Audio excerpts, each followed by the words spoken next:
the babies. Isn't that right? Because sugar gliders don't have human rights, but you know who does? Who has human rights? It's the babies. Isn't that right? And we are here today, particularly in honour of twins Emma and Ruth. Can you see them over here? Emma and Ruth. Now, some of you may know this and some of you may not, but a very sick and twisted prank was played on me by some pro-abortion people who sent me a picture of what I thought were two baby twins in the womb. They were about 5-6 weeks. And when I saw this picture, because I thought it was a picture of two human babies, my heart broke. I cried. I shed tears for these babies because we must shed tears for the 88,000 babies that are killed every year. Every year, 88,000. It is the leading cause of death in this nation. It is abortion. It's not COVID, it's not cardiovascular disease. It's nothing but abortion. It dwarfs every other cause of death. And so when I saw this picture, my heart bled and broke for these babies. And I knew that I wanted to make a tribute to them. I knew that I wanted to honour them because every single baby deserves a photograph, a name, and a life story. It turns out via a hit piece in The Guardian, surprise, surprise, it said nobody here reads The Guardian, right? You don't listen to the ABC, you don't watch the ABC, you don't read The Guardian. Is that right? Yeah, we wanted to fund the ABC, it's just, and get The Guardian, maybe we could use it for toilet paper, but that would be about it. Alright, so that was it would be a bit rough to use The Guardian for toilet paper. Okay, now, when it all came out that it was some sick and twisted prank by pro-abortion people in cahoots with a pro-abortion activist journalist or a shepherd, I thought to myself, what they are trying to do even further now, because it turns out that the picture that they sent me was of sugar gliders. What I thought to myself is, well, we're not going to let ourselves be stopped. We're not going to let our voices be cowed. We're not going to hide in some corner because we were too trusting and believed what we thought was a distressed woman who reached out for help. We're not going to do that because we can't. And I know that some of you here, this would be your first rally. Put your hand up and cheer if this is your first rally. I want to know. Wow, that is amazing. That is amazing. And I imagine that some of you had fear and trepidation about coming tonight. I know that the first time I spoke up on social media 4 years ago, I knew I was committing career suicide. At that point, I was an associate professor of law at Adelaide. We had 5 kids and a mortgage, and I was petrified about what would happen to my life. And I knew there would be hit piece after hit piece after hit piece.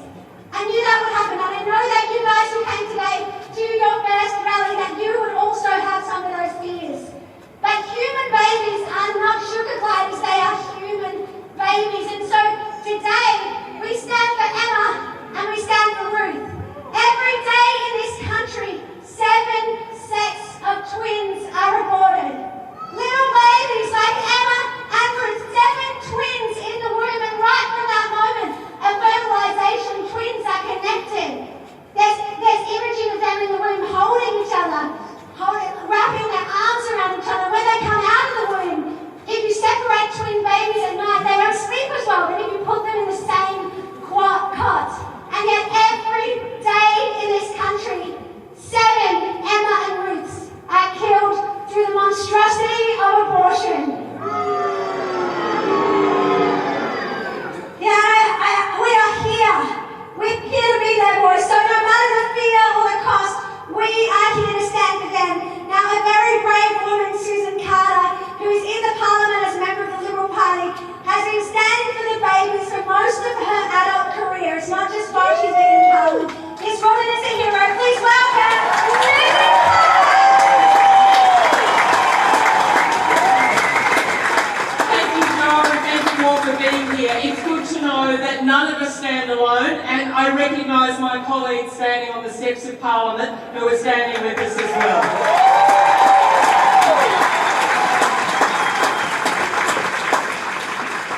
This reform simply must pass. For work started in 2019 when the abortion reform bill was passed, and my Liberal colleague Damien Tudor-Hope tried desperately to get this reform in the legislation. Parliament said at that point, really? There's abortions because of sex selection? How about we put a statement in the bill that says, well, we don't care for that. We don't like that.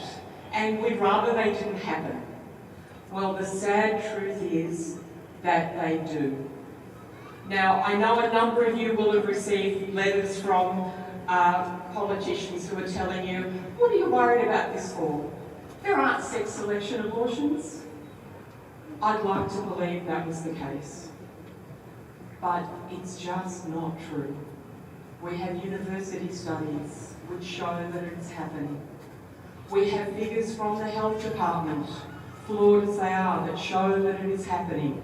And we have testimonies from health worker after health worker after health worker who know that it is happening. Now, whatever you think about abortion, whatever reason you can find to justify some abortion, there is no justification to abort someone simply because they are female. Now, I admit to being biased because I was a female fetus at one point, and I was a female embryo, and then I was a female toddler, and then I was a female preschooler, and now I'm a female woman of the best age of all. Nothing has changed for me. I am the same person I was since I was conceived. There is no justification at all for saying that someone should die because she is female. And we have to stand against this. And even if we lived in a magic world where there was no sex selection abortion, wouldn't we want this same law in place? Because we want to live in a society that stands for equality, that recognises and respects every human being, and says no one dies because they are female.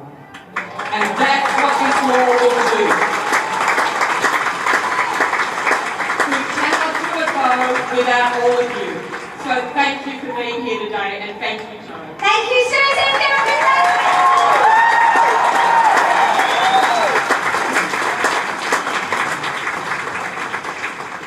Alright, so I have some good news and I have some bad news. Okay, some good news first. We are so close to passing Australia's first ever pro-life bill in this place. Did you know? We are so close. And in 2019,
Thank you very much.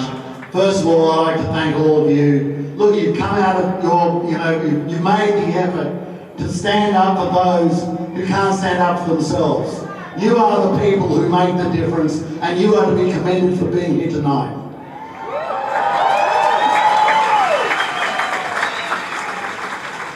If it was legal, if by some perverse form of logic, it was legal to kill toddlers if they were of the wrong sex, we would have a demonstration that would go from here over the Harbour Bridge, all the way to Manly and all the way out to Blacktown.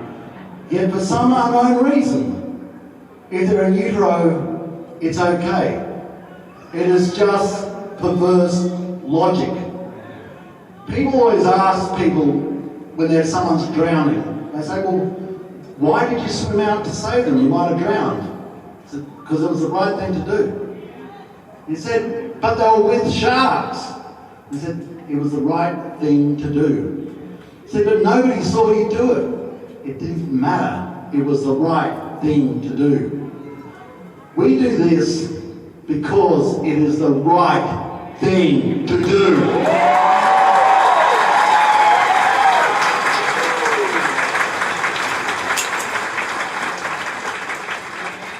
And politically, does this make you popular?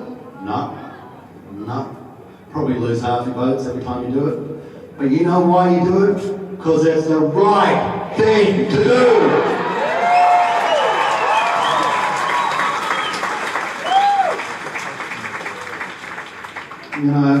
I don't know much about lots, but I know lots about politics. I know a lot about politics. And the one thing politicians fear is losing their job. They're very mindful of that. What I see before me here is about 1,500 people who can hand out how to vote cards. That's what I see before me here. You must keep that fire burning. For those people who can't stand up for themselves, I call them people. They're not fetuses, they're not, they are people. Those people who cannot stand up for themselves, who need someone to swim out to them, who need someone to swim out amongst the sharks, who need someone to stand up for them because it's the right thing to do. That's you. All of us are here.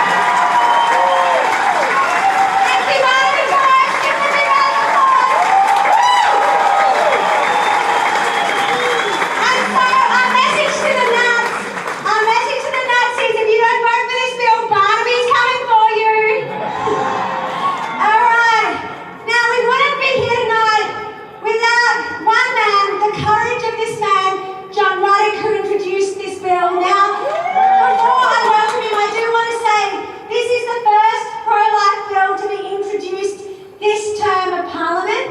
There has been no other pro-life bill, but we're not going to make that the norm. Business has changed. Every year in this state, we will introduce a bill until we protect all the babies. This is the first bill. This is the first bill. And this bill seeks to ban sex-selective abortion, the killing of a baby in the womb just on the basis of their gender. Now, we thought we would get universal support. We did not think that anybody could be opposed to this bill. In fact, when we polled New South Wales, we found that 51% of Greens voters support this bill. That's 51% of the most radical leftists in the country, and even they support this bill.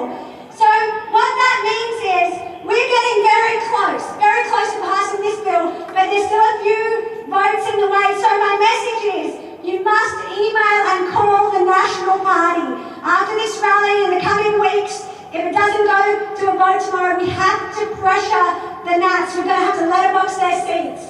But the next thing is next March there will be an election. And the Libertarian Party, being the only party to have introduced a pro-life bill this term of Parliament, I will be supporting them. I'm telling people to vote for them because John Ruddick, he has broken through by introducing this bill. We're very grateful for John Ruddick and the Libertarians, isn't that right?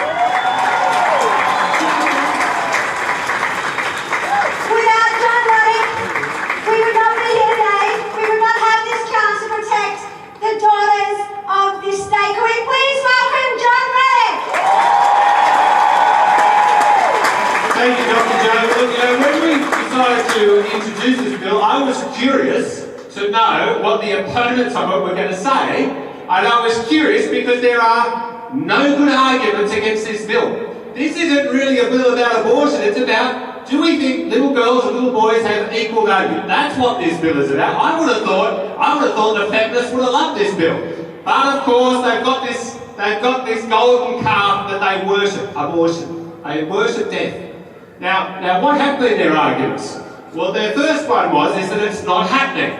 Okay, now, Edith Cowan's study at university proved unequivocally, zero doubt, it is definitely happening, and not on a micro scale, on a quite a large scale. Now, but let's assume they're right for a moment. Let's say it's not happening. Well, there's no harm in creating a law to say you can't do it. Okay? We're not asking for any new government department or new taxes or anything. We just wanted to put it in the law. But it is happening, and if this bill passes, it will send a ripple effect throughout the community that in Australia we consider a little baby girl to be equal to a little baby boy. It's that simple. Now, the other argument they raise is they say, look, because they've got no argument against this bill, they say, look, don't vote for this bill because John Ruddick is pro-life and he supports Joanna Howe and he wants to make abortion unthinkable. And I say, yes, guilty as charged, but let's assess the bill on the bill. John Ruddick isn't the bill is the bill. The bill is a very modest bill. Now, you know that there was on social media last week, there was this, you know what the biggest threat of the pro-life movement is? Modern technology that shows us these pictures, because we all love little babies. And last week they showed it, the modern technology showed us the moment of conception. It's like a little big bang, it's like a big spark of light. And so that's when we believe life begins. So we're against murder. And the Greens deep down also believe that's when conception starts, because Damien Tudor, I'm not sure if he's here, he told me 6 months ago the Greens have got a policy that you can't abort a baby for what they call intersex. So now I support that policy, 100%. We shouldn't abort babies because of intersex. But the Greens say that that should be a crime. Okay, so they're acknowledging that life starts at conception.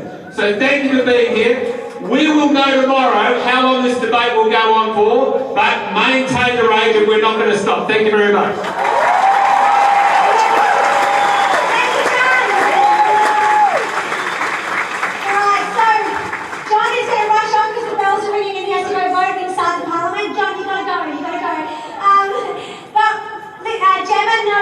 Who's standing next to me, she's going to be the lead candidate for the Libertarians next March.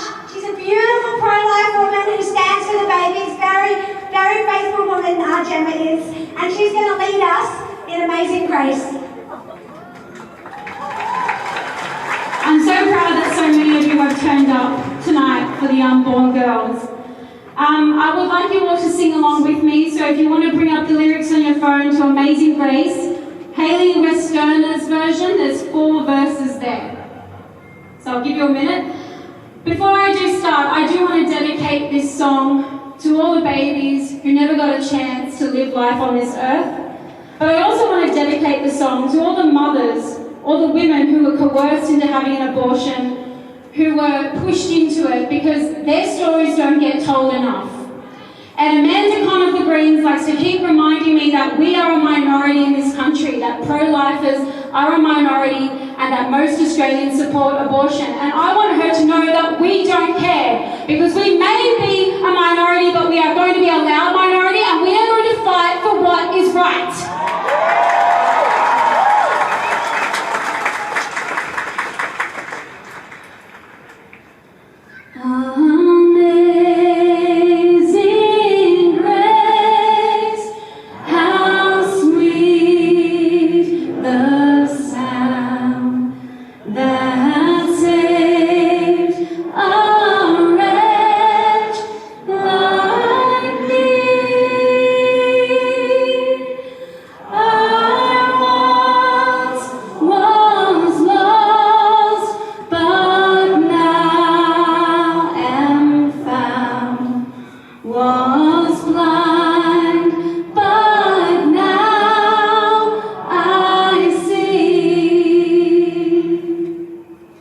When we've been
Christian churches, which represents 1,000 churches in our nation.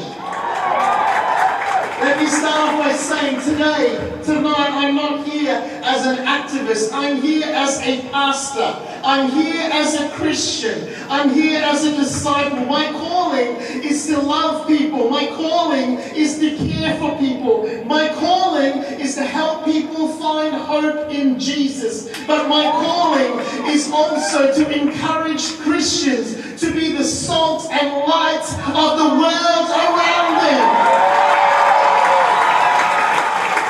And right now, more than ever before, we need salt and light in the area that we are seeing right now in legislation. We need to respond to the reality of unborn children in Australia. It's so important. I acknowledge that many women face complex and difficult circumstances. I, as a pastor, have seen this reality up close. And our response must always be marked with compassion and support and care for the woman, but as well as that for the child as well. And yet, even in that complexity, we cannot lose sight of the truth. The Bible is not silent on the value of life. It speaks so clearly of God's care for every single person, even those before birth. In Jeremiah chapter 1 verse 5, the Bible says, "Before I formed you in the womb, I knew you. Before you were born, I set you apart." Friends, every child is created in the image of God. Every child has dignity. Every child has value. Every life matters. Whether the child is wanted or unwanted. And whether the child is male or female. Tonight here in Sydney, we find ourselves at a very important moment. We have an opportunity to speak for those who cannot speak for themselves. This is not about political tribalism. It's not about party loyalty. People will hold different political views, and that is their right. But surely we can agree on this. A compassionate and just society should protect its most vulnerable members. Surely there is no one as vulnerable as those that are unborn. Let us be a nation that values every child equally. Let us be a nation that upholds the dignity of every human life. I pray that the leaders in our nation will be given great wisdom, and like we sang in that song, they were once blind, but now they will see. May God bless every child, and may God bless Australia. Come onto the stage now, who knows that cost. She's a woman who had so much to lose in stepping out into this fight. She's a senior neonatologist from Brisbane, so her job is to care for these little babies. She has studied to do that it's not just med school, but to be a specialist in neonatology. We're talking like upwards 15 years of study and to become a senior neonatologist. And yet she put all of that on the line to set up Australia's first ever secular pro-life medical peak body. This woman is amazing. This woman is amazing. Because she works in a medical industry that says to kill a baby is healthcare. How messed up is that? That is the healthcare profession. That is the medical profession. That to kill and take a life is healthcare. And Dr. Melissa Lai has put all of that on the line to head up Pro-Life Health Professionals Australia. If you're not following PHPA, Pro-Life Health Professionals Australia, I want you to do it. They are such brave doctors, nurses, midwives, specialists, GPs, pharmacists, These are amazing, brave men and women. Could we please welcome Dr. Melissa Lai?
Is the national peak body who supports medical professionals who want to stay pro-life.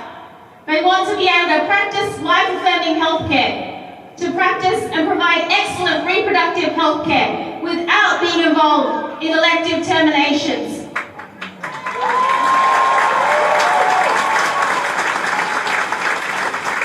A country that protects women must protect them from when their life begins. Should we abort a baby because she's a girl? Is this the kind of healthcare we want?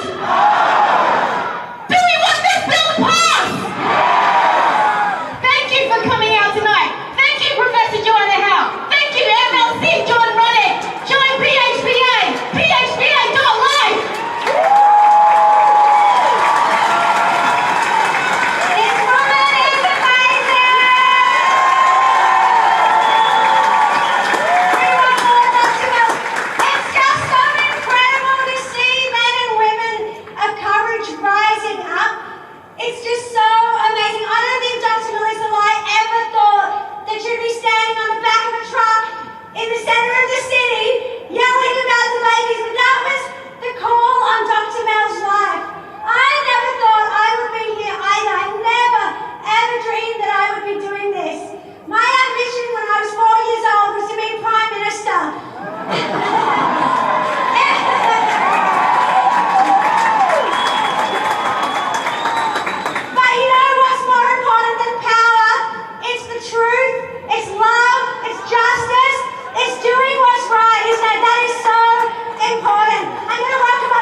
Thank you, Joanna, and thank you for everyone showing up tonight.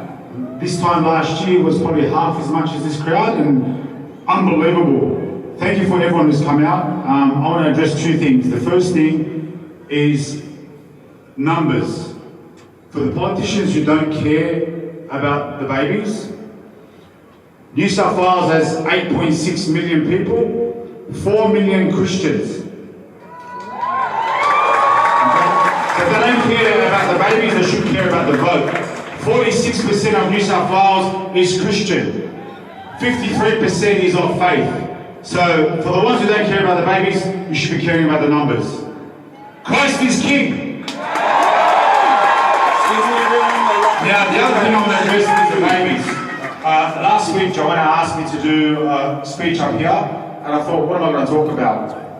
And I prayed on it, and then something popped up on social media. I was watching Instagram, and a rule popped up in America, a gender reveal. Who's been to a gender reveal before? This gender reveal was a bit different.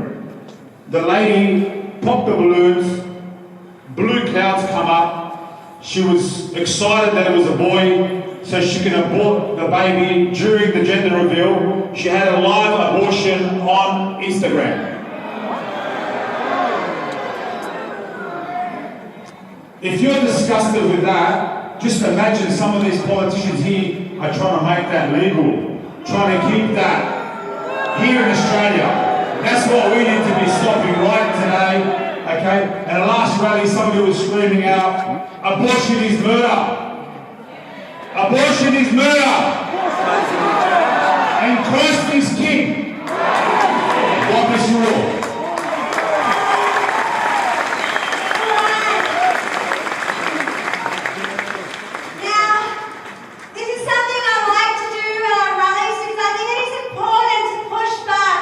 On the narratives. I don't know if you guys know this about me, but when I was 20, I was pro-abortion. I was a leftist studying at Sydney University, not far away from here, studying economics law, and I believed that women needed to have abortion in order to be equal to men. I just believed it was a fundamental right, and do you know why I believed it? Because I had been brainwashed by a 1970s feminism, and there are so many people in our culture today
love babies, and I'm a dad. My wife's over there, some of my kids. We have 6 kids together.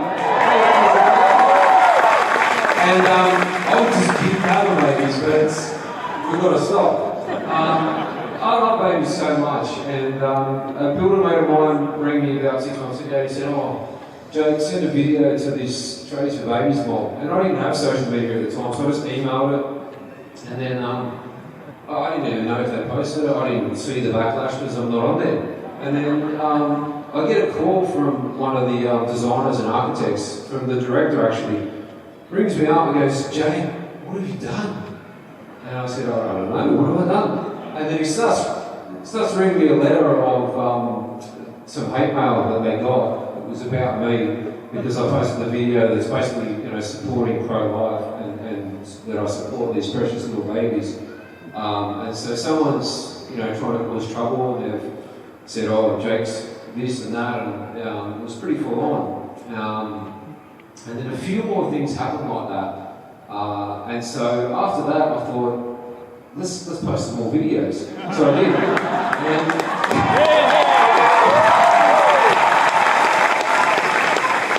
And so I just want to encourage anyone, men and women, that we don't answer to these people. We answer to God, and we will have to answer to God one day.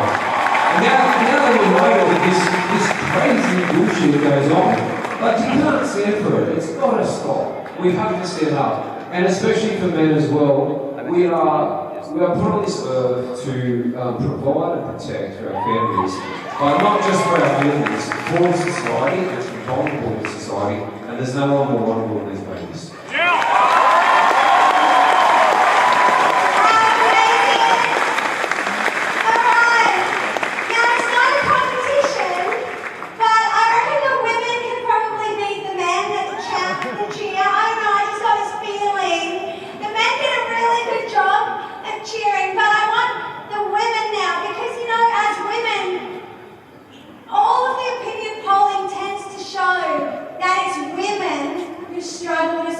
More for the unborn. I don't know if you've seen that in the classroom at high school, in the university seminar, or in the workplace.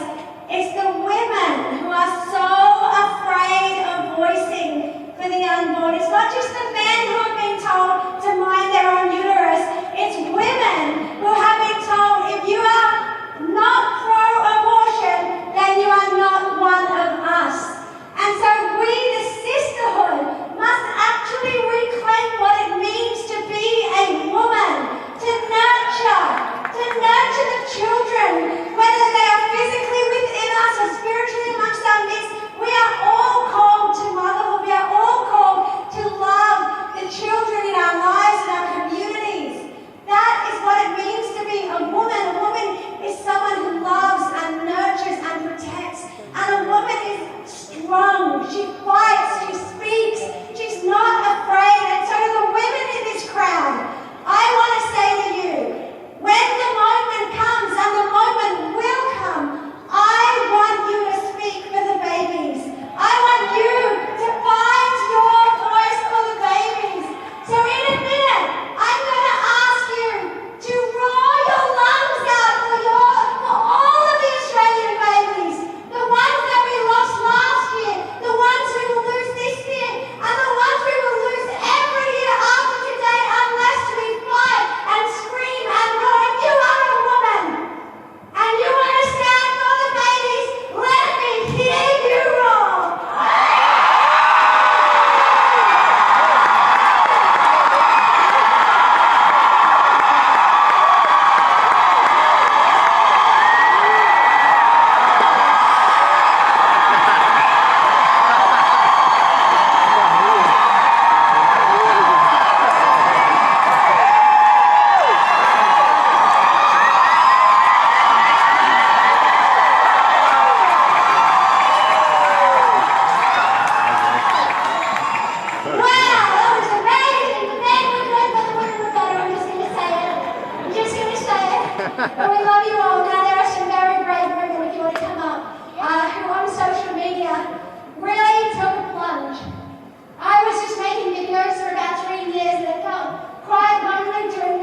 by myself. And it was on my heart that we needed young women, because I'm not that young. I'm actually 43. And I felt like we needed some young women, like some new young women to be brave enough to speak up in the unborn. And 6 women answered that call, and we have 3 of them here tonight from Barnaby. Have you heard of Barnaby? I don't think anyone ever thought there'd be a pro-life organisation called Barnaby, but here we are. And we love Barnaby because they are flipping the script on the abortion narrative. They're flipping the script that abortion is healthcare, that abortion is pro-women. These women are so brave. Will we please welcome Anna, Elsie, and Lola?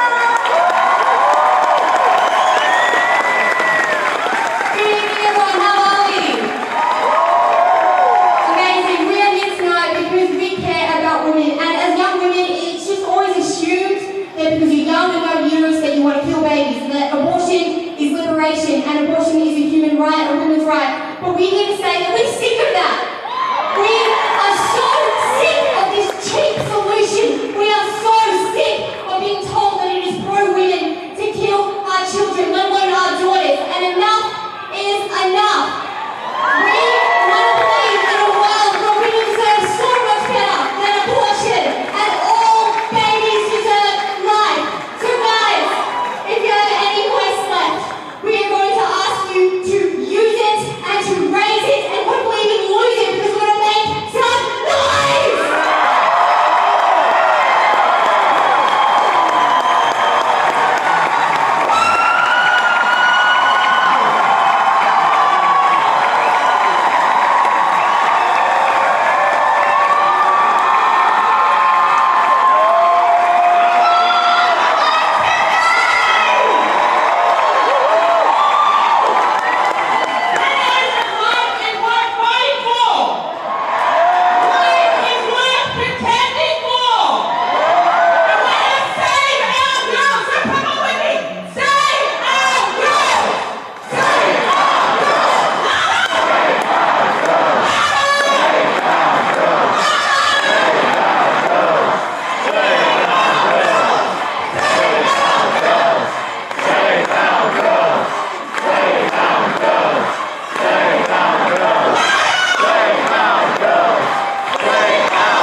As a whisper, the time is now. The time is now. The time is now. The time is now. The time is now. The time is now. Louder.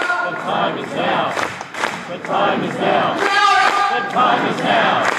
The time is now. The time is now. The time is now. The time is now. The time is now. The time is now. The time is now. The time is now. The time is now. The time is now. The time is now. The time is now. The time is now. The time is now. The time is now. The time is now.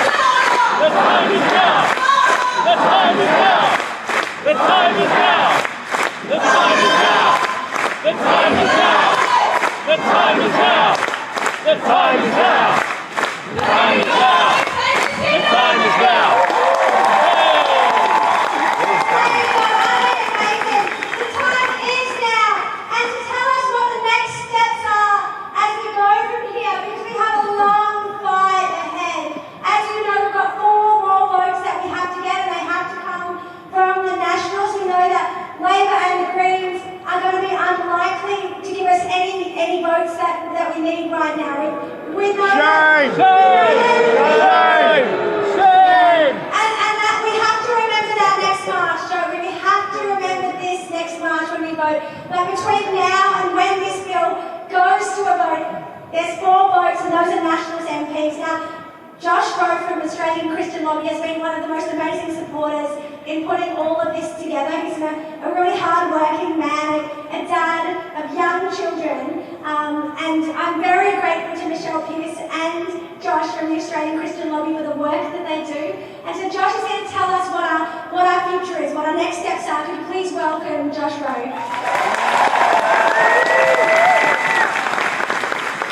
Well, thank you, Dr. Joe, and thank you, Sydney, for coming out and standing for life. I want you, friends, now talk directly to you, okay? I want you to look around. Who is here with us? Mums, dads, tradies like Jake and his family, healthcare professionals like Mel. We've got grandparents, students, everyday Australians. And you know what? Sometimes the world overlooks everyday Australians, but so often history is changed by everyday people who are willing to speak up for those who cannot speak for themselves. I see over the course of history that God profoundly has used everyday people. Think of when he wanted to humble Pharaoh. Who did he call? Moses, a man who doubted himself, a man who struggled with speech. Think about when he wanted to level Goliath.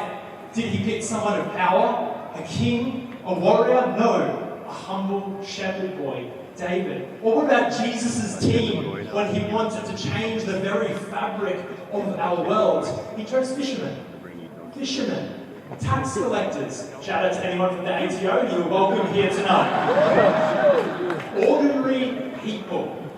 Ordinary people. That's why I love groups like Tradies for Babies. Quickest follow I ever gave on Instagram. Why? Because it's everyday blokes on the site willing to use their voice to speak for life. And I can relate to that. We speak up for what matters. I'll give you a story of a man just like that to illustrate what you can do. Adrian. He's a volunteer of ours. Now, Adrian is not a political lobbyist. He's not even particularly political. But last year, when we were putting up a fight against the Greens abortion bill, Adrian chose to do something. He took his church pastor to a local community event where his Labor member, Sophie Kotsis, was present, and he respectfully engaged the issue of abortion. That led to a meeting with Sophie Kotsis. He then prepared, spoke courageously, truthfully, and with conviction. And guess what? Sophie Kotsis was one of the few Labor members to vote against the entirety of the Greens abortion bill. Come on, that's worth celebrating. That's worth celebrating. Adrian is an example of how every one of us can use our voice. If Adrian can do it, we can do it.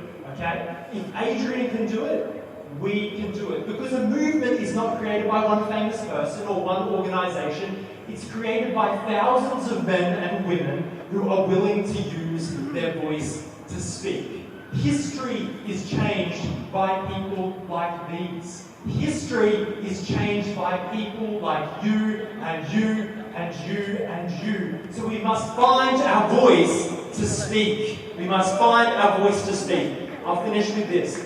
Edmund Burke is often attributed with this quote: all that is necessary for the triumph of evil is that good men and women do nothing. Well, we are not doing nothing here tonight. We are standing for life.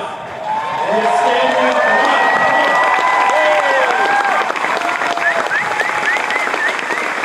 But I'm going to say, friends, standing is not enough. You know why? Because tomorrow you will go back to your workplaces, to your churches, to your communities, to your social groups, and you will face the pressure to stay silent. You will feel uncomfortable. You will be encouraged by others to put your head down and just stay in the clear. But at that moment, I need you to find the courage to speak. That is the moment when your voice matters most.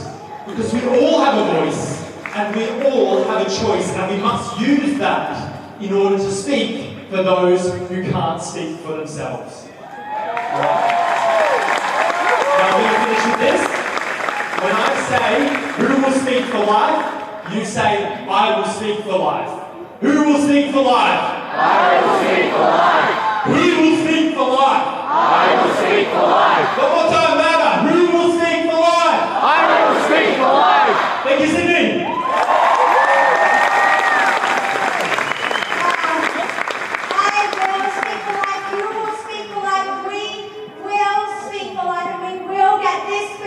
And the next bill, and the bill after that passed until we save every baby. That is my commitment to you, that we will not end this fight. We will not exit it or anything or anyone. No matter what is thrown at us, how much money they offer, we will never stop speaking up for the babies. You know, I love Australia. Do you love Australia? Yeah. I love Australia. Do you love Australia? Yeah. And you know, just before when I exited down the steps, a lady came up to me, and I think she was from India, and she said to me, this is not a developing country. You need to tell the crowd, this is not